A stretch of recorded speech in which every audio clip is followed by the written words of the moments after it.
Hello నమస్తే. నేను journalist Srinivas. ఈరోజు మేంతా తుఫాను గురించి దాదాపు అన్ని పేపర్లు అవే వార్తలు ఇచ్చినాయి. ఆంధ్రప్రదేశ్ అతలాకుతలమైతుంది.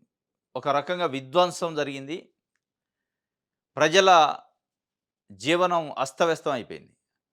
రైతులైతే బోరున విలపించే పరిస్థితి. వాళ్ళ పంటల పరిస్థితి చూస్తే మొత్తం చాప చుట్టినట్టు చుట్టేసింది. డాక్టర్ బిఆర్ అంబేద్కర్ కోనసీమ జిల్లా పినికిలేరు పినికేరులో నీట మునిగిన వరి చేనులో దీనంగా రైతులు. ఇది మొత్తానికైతే శాంతించిందట. మిడ్ నైటు 1 గంట ప్రాంతంలో నరసాపురం సమీపంలో అర్ధరాత్రి 1 గంటకు తీరం దాటిన పెను తుఫాను. తీరం దాటే సమయంలో మోస్తరు ప్రభావం. సైక్లోన్ ఐలో విండ్ షీర్ ఏర్పడటమే కారణం. అందువల్లే చెల్లాచెదురైన వర్షాలు. తీరం దాటిన ప్రాంతంలో గాలులతో కూడిన మోస్తరు వర్షాలు. గంటకు 110 కిలోమీటర్ల వేగంతో గాలులు. అత్యంత భారీ వర్షాలని అంచనా. కానీ విండ్ షీర్ కారణంగా దాదాపు తగ్గిపోయిన మోంత ప్రభావం. బుధవారం సాయంత్రంతో తగ్గుముఖం పట్టే అవకాశం. స్తంభించిన వాయు, రైలు, రోడ్డు రవాణా. తల్లడిల్లిన తీరం. ధాన్యం రైతు గుండెల్లో గుబులు. ఇది రైతులు, ప్రజల పరిస్థితి చాలా దారుణంగా ఉంది. ప్రభుత్వ యంత్రాంగం మొత్తం నిన్న సహాయక చర్యల్లో ఉంది. ముఖ్యమంత్రి చంద్రబాబు నాయుడు గారు, పవన్ కళ్యాణ్ ఉప ముఖ్యమంత్రి గారు, నారా లోకేష్ గారు వీళ్ళు మొత్తం మానిటర్ చేసినట్టు మిగతా ప్రభుత్వ యంత్రాంగం, ప్రభుత్వంలో ఉన్న మంత్రులు కనపడలేదు కానీ అక్కడ వీళ్ళు ముగ్గురు కనపడరు. వీళ్ళ ముగ్గురులో ముఖ్యంగా చంద్రబాబు నాయుడు గారు ఒక క్యాంపు, లోకేష్ గారు ఒక క్యాంప్ పెట్టి మానిటర్ చేసినట్టు మనకు కనపడదు. సరే, మొత్తానికి ఇది ఒక విపత్తు. విపత్తు వచ్చింది. చాలా నష్టపోయారు రైతులు. రైతులు ప్రధానంగా చాలా డ్యామేజ్ అయ్యారు. ఆ డ్యామేజ్ అయిన రైతుల్ని, నష్టపోయిన రైతులను కాపాడాలి. అన్నదాతను ఆదుకోవాలి. ఆగమైపోయింది మొత్తం పంట. ఏదో ఒక పబ్లిసిటీ స్టంట్ లెక్క మేము మానిటర్ చేసినాం, మోంతా తుఫాన్ని చేతులు అడ్డుపెట్టి ఆపినాం అనేది కాకుండా ఆ పబ్లిసిటీ స్టంట్ పక్కన పెట్టండి. ఇది ఒక విపత్తు. ఈ విపత్తులో కూడా రాజకీయాలు, పబ్లిసిటీలు, స్టంట్లు పెట్టుకోకుండా నష్టపోయిన రైతాంగాన్ని ప్రభుత్వం ఏ విధంగా ఆదుకోవాలి, అది కేంద్రం నుంచి అవసరమైతే కేంద్రం ప్రభుత్వం ఈరోజు చంద్రబాబు నాయుడు గారు చేతిలో ఉంది. కేంద్రం మెడలోంచి అయినా, కేంద్రాన్ని బెదిరించి అయినా అవసరమైతే రాష్ట్రంలో ఉన్న రైతాంగం కోసం తప్పులేదు. రాష్ట్రంలో ఉన్న రైతాంగము, ప్రజలు ఓట్లేసి మిమ్మల్ని ఢిల్లీలో ఒక ప్రాతినిధ్యం ఇచ్చారు. కేంద్ర ప్రభుత్వాన్ని నిలబెట్టే ప్రాతినిధ్యం. అవకాశాన్ని తప్పనిసరిగా సద్వినియోగం చేసుకోండి.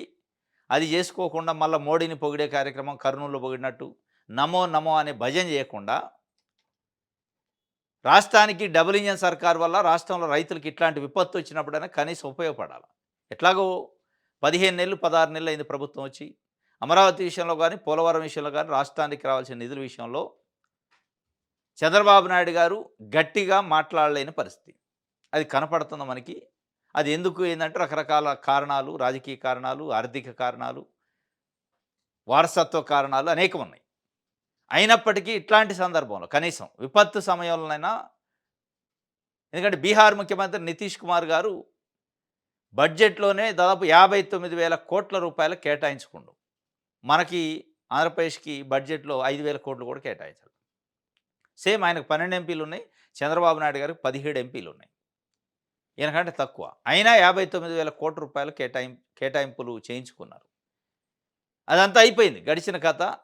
మీ వల్ల కాలేదు, మీరు అడగలేని పరిస్థితి, అడగలేరు కూడా, అది అర్థమవుతుంది. కానీ ఇప్పుడైనా అడగండి. మీకు జనం ఓట్లేసి గెలిపించినందుకు, కేంద్రంలో మీ ప్రాతినిధ్యం ఉన్నందుకు, మీరు లేనిది ప్రధానమంత్రిగా మోడీ సీట్లో కూర్చోలేడు అని తెలుసు. కాబట్టి మీరు ఇప్పుడైనా ఇంత ఆగమైన పరిస్థితుల్లో, ఇంత అగచాట్లున్న పరిస్థితుల్లో, రైతులు ఇబ్బంది పడుతున్న పరిస్థితుల్లో మీరు అడిగి అక్కడ నుంచి వేల కోట్ల రూపాయలు తీసుకొచ్చి ఇక్కడ రైతులను ఆదుకోవాలి. చూడండి రైతుల పరిస్థితి ఎంత దీనంగా ఉందో. మళ్ళీ దీంట్లో పబ్లిసిటీలు, జగన్మోహన్ రెడ్డి ఉన్నప్పుడు అది చేయలేదు, నేను చేసిన ఈ కాదు. జగన్మోహన్ రెడ్డి ఉన్నప్పుడు వర్షాలు వస్తే, లేదా విపత్తులు వస్తే పట్టించుకోవాలి. మేము చూసిన అద్భుతంగా, మీరు చూసినా, ఆయన చూసినా ఏసీ రూమ్లో కూర్చొని మీరు చేసేదే. కానీ జగన్మోహన్ రెడ్డి ఉన్నప్పుడు ఇంకో దాన్ని పోల్చుకోకుండా పోలికలు ఆపండి. ఇప్పుడు ప్రస్తుతానికి ఆ పోలికలు ఆపి, నిన్నటి సోషల్ మీడియాలో కొన్ని పెడతా ఉన్నారు, తెలుగుదేశం పార్టీ సోషల్ మీడియాలో. జగన్మోహన్ రెడ్డి ఉన్నప్పటికీ ఇప్పటికీ తేడా ఏముంటుంది? తేడా ప్రజల అగచాట్లు అట్లే ఉన్నాయి. రైతుల అగమ్య గోచరం, రైతుల పరిస్థితి అదే ఉంది. పంటలు ఆగమైపోయినాయి. వాటిని కాపాడే ప్రయత్నం చేయాలి తప్ప, విపత్తు వచ్చేటప్పుడు చెయ్యి పెట్టి ఆపితే ఆగేది కాదు అది. విపత్తు అయిపోయిన తర్వాత రైతులను ఆదుకునే కార్యక్రమం దానికి ఈరోజు ఉంది. జగన్మోహన్ రెడ్డి గారికి లేని అవకాశం మీకుంది. జగన్మోహన్ రెడ్డి కేంద్రంలో ప్రభుత్వానికి మద్దతు ఇస్తే కేంద్రం నిలబడలే ఆ రోజు. మీరు ఈరోజు మద్దతు ఇస్తే కేంద్రంలో ప్రభుత్వం నిలబడదు. ఆ అవకాశం మీకు మాత్రమే వచ్చింది. గతంలో మీకు వాజ్పేయి టైంలో వచ్చింది. నేను ఒకాయన గార్గ్ అనే ఒక పుస్తకం రాసిండు 'నో మినిస్టర్' అనే పుస్తకంలో చంద్రబాబు నాయుడు గారి స్వార్థం రాష్ట్రం కోసం ఉందని, ఆ స్వార్థాన్ని ఇక్కడ చూపించండి. మీ స్వార్థాన్ని పొగట్టడం కోసం, మీ ఎలివేషన్స్ కోసం, మీ పబ్లిసిటీ కోసం, మీ మీ మీరు సంపాదించిన ఆస్తులను కాపాడుకోవడానికి, ప్రధానమంత్రిని పొగట్టడానికే పరిమితం కాకుండా, ఇటువంటి టైంలో ప్రజల కష్టాలని, నష్టాలను గమనించి, ప్రజల ఆపదని గమనించి, వాళ్ళని ఒడ్డునేసే కార్యక్రమం చేస్తే మిమ్మల్ని తలుచుకుంటారు. మళ్ళా ఒక 2 రోజులు మానిటర్ చేసి వదిలేస్తే వాళ్ళ తిప్పల వాళ్ళు పడతారు. ఆ బురదలోనే ఉంటారు. ఆ పంటలు నష్టపోయి అట్లే ఉంటారంటే, మీరు చేసిన సహాయక చర్యల వల్ల లాభం ఏమి లేదు. అది చేస్తే తప్ప. అది చేస్తారా? చేయరా? చూడాలి. ఇది మొత్తానికి గ్రామ వార్డు సచివాలయాలు బేస్ క్యాంపెయిన్‌గా పనిచేసినాయట నిన్న. గ్రామ వార్డు సచివాలయాలు పెట్టి 1,26,000 ఉద్యోగాలు జగన్మోహన్ రెడ్డి ఇచ్చి, ఒక పనికిరాని వ్యవస్థను పెట్టిండు. దానివల్ల ఆర్థిక భారమైంది. ఇది అనవసరమైన చర్య అని చెప్పి ముఖ్యమంత్రి చంద్రబాబు నాయుడు గారు మొన్న ఈ మధ్య క్యాబినెట్ మీటింగ్‌లో మాట్లాడిండు. ఉద్యోగ సంఘాల మీటింగ్‌లో మాట్లాడిండు. ఈరోజు అదే మీరు ఏదైతే అనవసరం అన్నారో, ఏదైతే ఆర్థిక భారం అన్నారో, ఆ గ్రామ వార్డు సచివాలయాలు బేస్ క్యాంపులుగా పనిచేసినాయి ఇట్లాంటి విపత్తు వచ్చినప్పుడు. విపత్తులో ఉపయోగపడ్డాయి. విపత్తులోనే కాదు, డైలీ కూడా ప్రజలకి ప్రభుత్వ పథకాలు వికేంద్రీకరణకు ఉపయోగపడుతున్నాయి. దాన్ని అంత సీనియర్ పొలిటీషియను, సీనియర్ ముఖ్యమంత్రిగా పనిచేసిన వ్యక్తి ఉట్టినే ఒక్క మాటతోని తీసేసిండు. అంటే మీకున్న అంటే గత ప్రభుత్వమో లేదా గత పార్టీయో, గత అధికారంలో ఉన్న పార్టీ పైన ఉన్న ద్వేషంతోని నచ్చకపోతే అది ప్రజలకు ఉపయోగపడుతున్నప్పుడు కనీసం అప్రిషియేట్ చేయకపోయినా పర్లేదు. కామెంట్ అన్నా చేయకుండా నెగెటివ్ కామెంట్. మీరు ఎట్లాగా అప్రిషియేట్ చేయరు. కానీ అది ఉపయోగపడుతుంది కదా రియల్‌గా. అది చేయాలి. అది చేయకుండా ఉత్తుత్తగానే ఒక మాట అనేస్తే అయిపోద్ది. నేను చెప్తే నమ్ముతారంటే ప్రజలు ఎందుకంటే దాని ఫ్రూట్స్‌ని ఎంజాయ్ చేస్తున్నారు. ఈరోజు మీకు కళ్ళకి కనపడదు. ఇది తప్పనిసరిగా ప్రజలను ఆదుకునే కార్యక్రమం మోడీ గారి దగ్గరకు పోయి మీరు ఒక 2 రోజులు ఢిల్లీలోనే కూర్చొని కోట్ల రూపాయలు, వేల కోట్ల రూపాయల నిధులు తెచ్చి ఎట్లాగో మనకు బడ్జెట్‌లో ఇవ్వట్లే. ఇట్లాంటి విపత్తు వచ్చినప్పుడైనా రండి.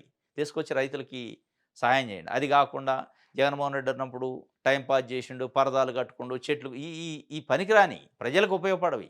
ఈ రాజకీయాలకు మీరు మాట్లాడటానికి ఉపయోగపడతాయి. ఇంకోటి గ్రామాలలో ఈరోజు స్థానికంగా ప్రజలు ఈ తుఫాన్ ఎఫెక్ట్ గాని ఇట్లాంటివి వచ్చినప్పుడు ప్రజలు ఇప్పుడు మాట్లాడుకున్న రియాలిటీ అంటే ఒక సామాన్య ప్రజలు డిస్కస్ చేసేది చంద్రబాబు నాయుడు గారు ముఖ్యమంత్రి సీట్‌లో ఉంటేనే ఆయన వస్తూనే ఇట్లాంటి విపత్తులు వస్తే ఏంటి అని ఒక చర్చ కూడా నడుస్తుంది.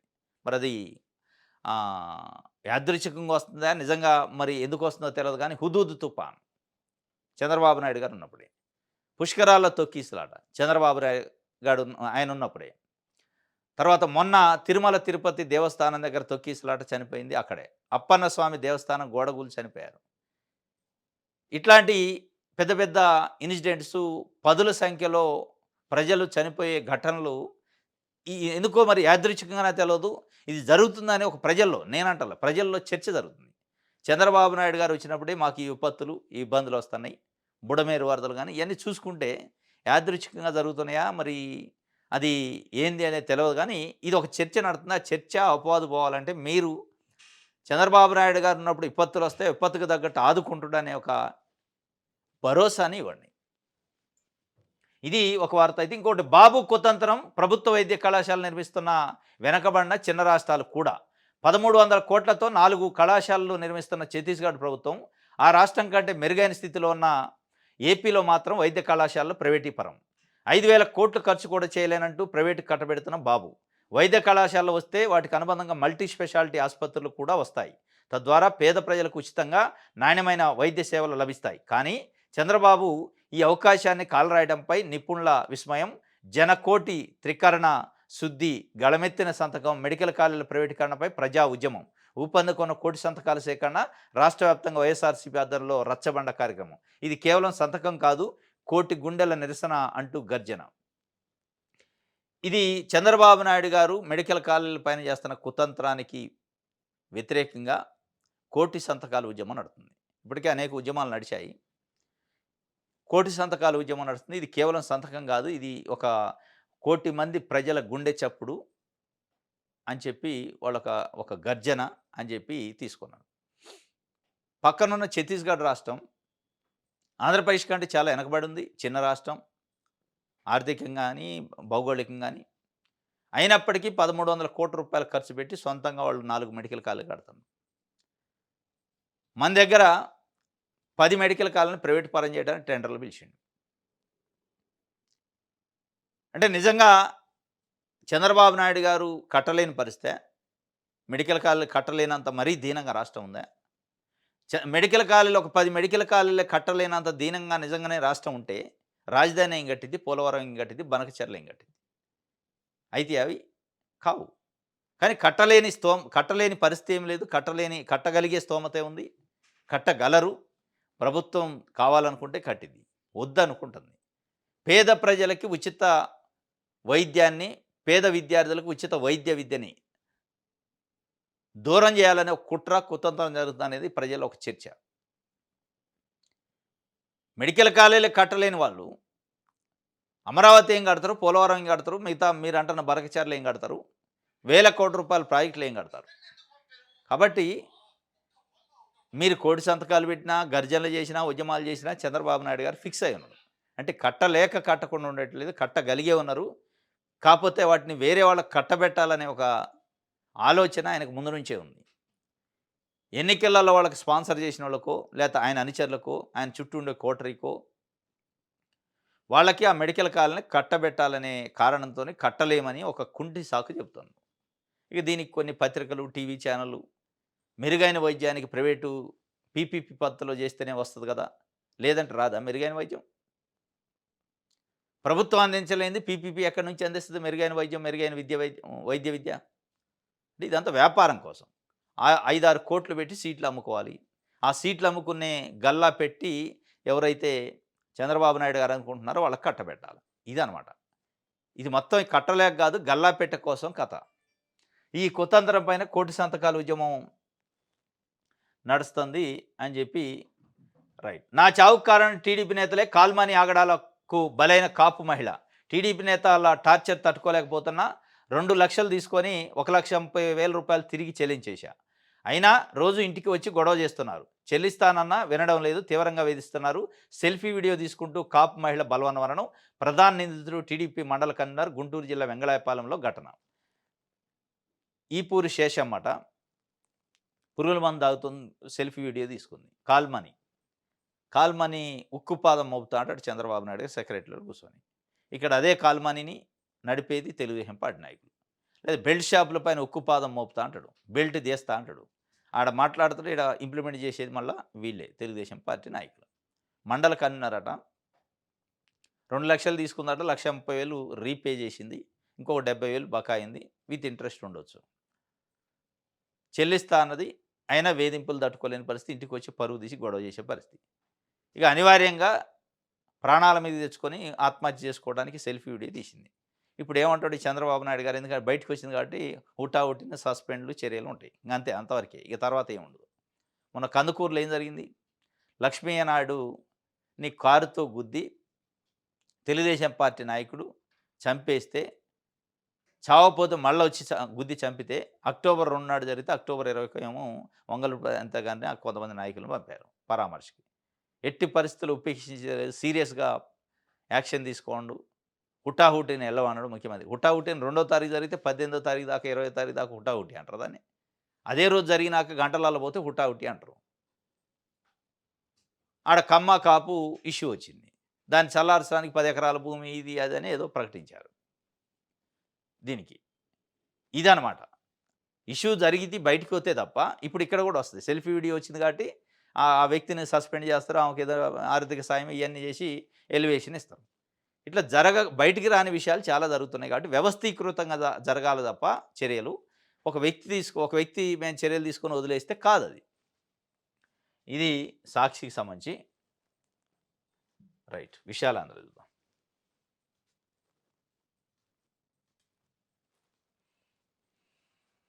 రైట్. మయంతా విధ్వంసం, గాలివానతో తీర ప్రాంతం అల్లకొల్లోలం, అంతర్వేదిపాలెం వద్ద తీరాన్ని తాకిన తీవ్ర తుఫాను, పొంగుతున్న వాగులు వంకలు, స్తంభించిన జనజీవనం, నెలకొరిగిన భారీ వృక్షాలు, విద్యుత్ స్తంభాలు. మాకినే పల్లెలో మాకినేపాలెంలో తాటి చెట్టు కూలి మహిళ మృతి, సీఎం చంద్రబాబు సమీక్ష. ఇది ఒక వార్త.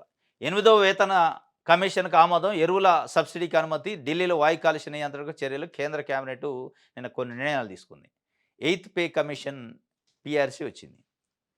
2 తెలుగు రాష్ట్రాల్లో పీఆర్సీ కోసం ఉద్యోగులు వెయ్యి కాళ్లతోనే చూస్తున్నారు. 2 తెలుగు రాష్ట్రాల పీఆర్సీ విషయంలో, ఐఆర్ విషయంలో, డిఏల విషయంలో ఇప్పుడు ప్రభుత్వంలో ఉన్న పార్టీలు ప్రతిపక్షంలో ఉన్నప్పుడు పెద్ద పెద్ద హామీలు ఇచ్చినాయి. ఇటు చంద్రబాబు నాయుడు గారు కానీ, రేవంత్ రెడ్డి గారు. చంద్రబాబు నాయుడు గారు అయితే ఇక స్పెషల్గా మేనిఫెస్టోలో ఒక ఐటమే పెట్టారు ప్రభుత్వ ఉద్యోగులకు సంబంధించి.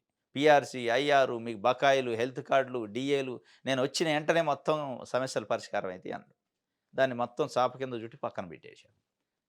వాళ్ళు మొన్న ఇక అనివార్యంగా దసరాకి, దీపావళికి సమ్మెకి పిలిపిస్తే ఒక డిఏ 4 డిఏలు ఉంటే ఒక డిఏ ఇచ్చి, అది కూడా రిటైర్ అయినప్పుడు ఇస్తామంటే కన్ను ఎర్ర చేశారు. ఇక దాంట్లో చెప్పింది పీఆర్సీ గురించి, ఐఆర్సీ గురించి ఇప్పుడు అడగొద్దు, ఐఆర్ గురించి ఇప్పుడు అడగొద్దు. రాష్ట్ర ఆర్థిక పరిస్థితి మెరుగుపడిన తర్వాత నేను ఎప్పుడు పడాలి మెరుగు? ఎట్లా పడితే మెరుగు? మీరేమైనా కేంద్రం నుంచి డబ్బులు తెస్తారా మెరుగుపడటానికి? మీరు తెచ్చే ప్రైవేట్ వ్యాపారస్తులను తెచ్చి ఇక్కడ వ్యాపారాలు చేపెట్టింది తప్ప, ప్రభుత్వం నుంచి, కేంద్రం నుంచి రావాల్సిన గ్రాంట్లో నిధులు తెస్తే కదా బాగుపడేది, మెరుగుపడేది. ఇప్పుడు మళ్ళీ తుఫాన్ వచ్చింది. ఎప్పుడు బాగుపడాలి? ఎప్పుడు మెరుగుపడాలి? ఎప్పుడు ఇవ్వాలి మీరు? కేంద్రం అయితే నిన్న 8వ పీఆర్సీకి ఆమోదం తెలిపింది, పే కమిషన్కి. కానీ ఇక్కడ ఎదురు చూస్తున్నారు. ఇప్పుడు అది చూశారు కాబట్టి ఇప్పుడు మళ్ళా వాళ్ళు ఎదురు చూస్తూ ఉంటారు. ఆంధ్రజ్యోతి చూద్దాం. రైట్.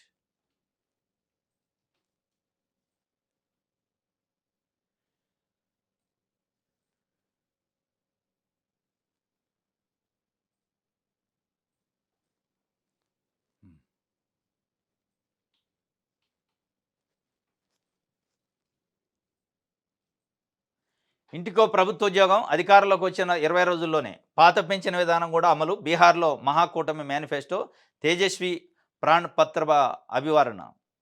బీహార్లో మహాకూటమి మేనిఫెస్టోను ఆవిష్కరిస్తున్న తేజస్వి యాదవ్ కూటమి పార్టీ నాయకులు, ఓట్ల వివాదంలో ప్రశాంత్ కిషోర్. ఇంటికో ప్రభుత్వ ఉద్యోగం అట. ఎప్పుడు మళ్ళా అధికారంలోకి వచ్చిన 20 రోజులనే. ఇప్పుడు మీ ఉద్యోగం కోసం అబద్ధాలు ఆడటం తప్ప ఇది అయ్యేది కాదు. అయితే అది ఇంటికొక ఉద్యోగం సాధ్యమైతే అది ఇవ్వలేరు, ఇవ్వరు కూడా. అది వర్కౌట్ అయ్యే కథే కాదు. అక్కడ కూటమి, బీహార్లో కాంగ్రెస్, ఆర్జేడీ వీళ్ళంతా కలిసి కూటమి ఏర్పడ్డారు. నేను మేనిఫెస్టో విడుదల చేశారు. ఇంటికొక ఉద్యోగం అన్నారు. ఇక జాలు మనకు ఓట్లు కురుస్తాయి అనుకున్నా. 20 రోజుల్లోనే వాళ్ళు అధికారంలోకి వస్తే 20 రోజుల్లో ఇంటికొక ఉద్యోగం. ఏం ఉద్యోగం ఇస్తారు? ఎక్కడ ఇస్తారు? ప్రభుత్వందే, ప్రైవేట్దే, రోడ్లు ఊడ్చే ఉద్యోగమా, మురికాలలో క్లీన్ చేసేదా, ఏమిస్తారు? ఇంటికొక ఉద్యోగం ఇవ్వటం అనేది అది అసాధ్యమైన పని తెలుసు. అయినా కానీ మీకు ఉద్యోగం కావాలి కాబట్టి ఇంటికొక ఉద్యోగం. ఏంటి హామీలు? ఇంటికొక ఉద్యోగం అట, పాత పెన్షన్ విధానం కూడా అమలు చేస్తారట. బీహార్లో మహాకూటమి మేనిఫెస్టో. పాత పెన్షన్ అంటే సిపిఎస్, ఓపీఎస్ ఇష్యూ నడుతుంది కదా, ఓపీఎస్, ఓల్డ్ పెన్షన్ స్కీమ్. ఇవన్నీ అవేగా, సాధ్యమయ్యే పనులే కావు. కాబట్టి హామీ ఇస్తారు. వాళ్ళు ఉద్యోగానికి ఎక్కాలి కాబట్టి. ఇక ఇప్పుడు మన దగ్గర తెలుగు రాష్ట్రాలు ఇలా చంద్రబాబు నాయుడు గారు, నేను వస్తే ఇంటికి 1500 రూపాయలు మహిళలకు ఇస్తా, నిరుద్యోగ భృతి ఇస్తా, 20 లక్షల ఉద్యోగాలు ఇస్తా 5 సంవత్సరాల్లో, ఇవన్నీ చెప్పిండు మాటలు. అధికారంలోకి వచ్చిండు, వాళ్ళు మర్చిపోయారు. ఇక గ్రామ వాలంటీర్లు అయితే 5 కాదు నేను 10,000 జీతం ఇస్తా అన్నాడు. వాళ్ళకి 5 ఇస్తాడు జగన్మోహన్ రెడ్డి, నేను 5 ఇంకొక 5 కలిపి 10,000 ఇస్తా అని చెప్పి పెద్ద పెద్ద మాటలు చెప్పిండు. ఇక ఉద్యోగులు ఇప్పుడు పనిచేస్తున్న ప్రభుత్వ ఉద్యోగులకు అయితే పీఆర్సీ, ఐఆర్ మీకు ఏది కావాలంటే అది ఇస్తా అన్నాడు. ఇమీడియట్లీ నేను ఎక్కడం అయిపోద్ది పని అన్నాడు. మర్చిపోయా. ఇంకా అట్లే ఉంటుంది ఇవి.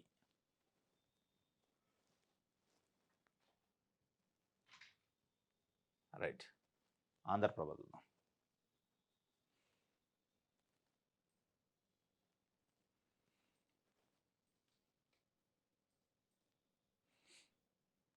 సహాయక చర్యల్లో లోపం రాకూడదు, పునరావాస కేంద్రాల్లో సకల సౌకర్యాలు ఉండాలని డిప్యూటీ సీఎం పవన్ కళ్యాణ్, మంత్రి లోకేష్ చెప్పారు. సహాయక చర్యల్లో లోపం రాకూడదు, వాస్తవమే. లోపం రాకుండా వాళ్ళకి ఫుడ్డు, నిత్యావసరం పాలు, వాటరు ఇవన్నీ అందించాలి.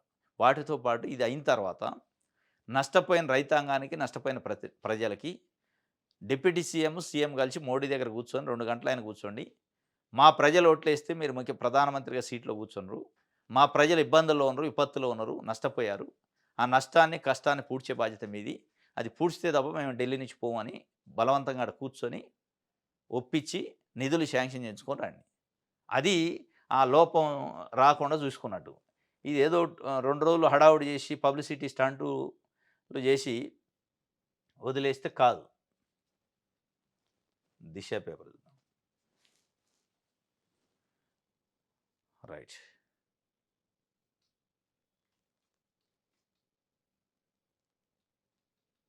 డీఎస్పీల ప్రేమ పెళ్ళాట, తణుకులో ఘనంగా వివాహ మహోత్సవం. ఒక ఇంటి వారైన అవనిగడ్డ, గురిజాల డీఎస్పీలంట. ఇద్దరు డీఎస్పీలే. రాష్ట్రంలోని ఇద్దరు డీఎస్పీలు ఒకటయ్యారు. పశ్చిమ గోదావరి జిల్లా తణుకు పట్టణంలో వారి వివాహ మహోత్సవం ఘనంగా జరిగింది. గతంలో చందోల్ పోలీస్ స్టేషన్లో ట్రైనీ డీఎస్పీగా విధులు నిర్వహించి ప్రస్తుతం కృష్ణా జిల్లా అవనగడ్డ డీఎస్పీగా పనిచేస్తున్న విద్యాశ్రీ, పల్నాడు జిల్లా గురిజాల డీఎస్పీగా పనిచేస్తున్న జగదీష్ కొంతకాలంగా ప్రేమలో ఉన్నారు. ఈ క్రమంలోనే వారు వివాహం చేసుకున్నారట. పోలీస్ శాఖలో ఒకే కేడర్లో ఉన్న అధికారులు ప్రేమ వివాహం చేసుకోవడం హాట్ టాపిక్గా మారింది. పలువురు అతిథులు కూడా హాజరై వాళ్ళకి ఆశీర్వాదం ఇచ్చారట. ఇద్దరు ఒకే శాఖలో ఒకే కేడర్ వాళ్ళు.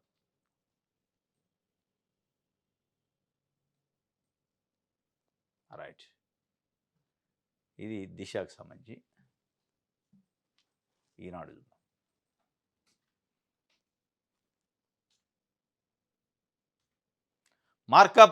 మార్కాపురం జిల్లా ఏర్పాటు ఆ ప్రాంత ప్రజల చిరకాల వాంఛట.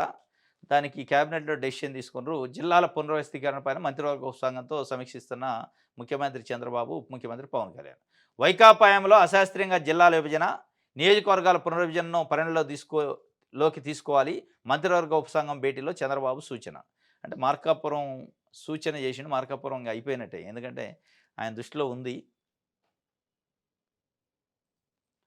మార్కాపురం ప్రాంతం ప్రజల చిరకాల వాంఛని. కాబట్టి రైట్.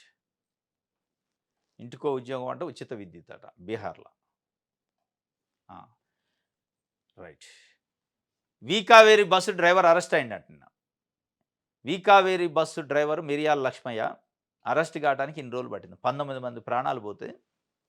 ఇంకోటి ఇందులో పెద్ద ట్విస్ట్, గమ్మత్తు, జోక్ ఏంటంటే 19 మంది ప్రాణాలు పోయి ఇంత సీరియస్గా ఉంటే వీకావేరి డ్రైవర్ దొరకటానికే 4 రోజులు పట్టింది. ఇక అసలు ఓనర్ అయితే ట్రేస్ కావట్లేదట. వీకావేరి అంటే వేమూరి కావేరి ట్రావెల్స్ వాళ్ళ ఇంటి పేరుతో పెట్టినట్టుంది. అంటే దాని ఓనర్ దొరకలేని పరిస్థితుల్లో మన పోలీస్ యంత్రాంగం ఉంది. అదే ఒక ప్రజా ఉద్యమాలు చేస్తుంటానో, రైతులు ఉద్యమాలు చేస్తుంటానో వాళ్ళని అడ్డుకోవటానికి ఎక్కడెక్కడ గోతులు తీసి, జేసీబీలు పెట్టి, వెహికల్స్ అడ్డం పెట్టి, రాళ్ళు అడ్డం పెట్టి, బారికేడ్లు అడ్డం పెట్టి ముప్పు తిప్పలు పెడతారు. ఇంచు కదలనీరు. 19 మంది ప్రాణాలు బలి తీసుకున్న బస్సుకు సంబంధించిన ట్రావెల్స్ డ్రైవర్ దొరకలేదు. లేటుగా దొరికిండు. ఇక ఓనర్ అసలు దొరకడు నాకు తెలిసి. అంటే దొరక్కనా వీళ్ళకి? వీకావేరి ట్రావెల్స్ యాజమాన్యం ఓనర్ ఎక్కడుంటాడో తెలియదా పోలీసులకి? అంటే తెలుసు. ఇగో ఇట్లా ఉంటుందన్నమాట వీళ్ళ కమిట్మెంట్, చిత్తశుద్ధి. పోలీసులు, ప్రభుత్వ యంత్రాంగాన్ని వాళ్ళని కాపాడే ప్రయత్నం చేస్తారా తప్ప, కాపాడే ప్రయత్నం చేయకపోతే వితిన్ ద అవర్స్లో రావాలి బయటికి.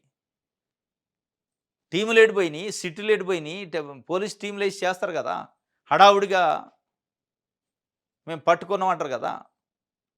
10 టీములు, 15 టీములు. మొన్న ఒక అతను ఇది హాస్టల్లోంచి తునిలో గురుకుల పాఠశాలలోంచి ఒక అమ్మాయిని తీసిపోయి అత్యాచార ప్రయత్నం చేస్తే చనిపోయిండు, నారాయణరావు అని. ఆయన కోసం 15 టీములు వేశారట. ఆయన అడిగిపోయిండు 15 టీములు వేయడానికి. అక్కడ పబ్లిక్గా పట్టుకొని కొడుతున్న గ్రామంలోనే దేహశుద్ధి చేశారు. ఏడికి పోయిండు 15 టీములు వేయడం. అక్కడ 15 టీములు వేశారు కానీ ఇక్కడ ఒక టీం కూడా వేయలే. దొరకలేదట ఓనరు. ఇది అనమాట కావేరీ డ్రైవర్ నిన్న అరెస్ట్ అయ్యాడు. రైట్. ఇది ఈనాడు సంబంధించి. ఇది ఈరోజు న్యూస్ అనాలిసిస్. రేపు తాజా వార్తలతో తిరిగి కలుసుకుందాం. Thank you.